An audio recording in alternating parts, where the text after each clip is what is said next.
அம்மா அம்மான்னு கூப்பிட்டதும் இவ்வளவு ஆனந்தப்படுறியே, உனக்கு குழந்தையே இல்லையா? இல்லப்பா, இல்ல. இப்படிதான் எங்க அப்பா அம்மாவுக்கு கூட ரொம்ப நாள குழந்தை இல்லாம கந்தர சஷ்டி விரதம் இருந்து நாம் பிறந்தன்னு அடிக்கடி சொல்லுவாங்க. நீங்களும் விரதம் இருங்க, நிச்சயமா குழந்தை பிறக்கும். சஷ்டி விரதம் இருங்க. வீடு தேடி வந்த நீ யாரப்பா? பாலமுருகன். வடபழனிக்கு போயிட்டு இருந்தேன். வீட்டுக்குள்ள ஏதோ சத்தம் கேட்டது, என்னன்னு பாக்க வந்தேன். உங்களுக்குள்ள சண்டையா?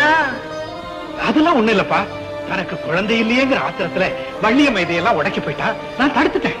தப்பு முருகா, நீ தாய் மடியில உட்கார்ந்து இருக்கிற மாதிரி என் மடியில் ஒரு குழந்தை தவழணும்னு அவனை கேட்கறதை விட்டு விட்டு அவன் தாய் தகப்பனோடு இருக்கிற படத்தை உடைக்கலாமா?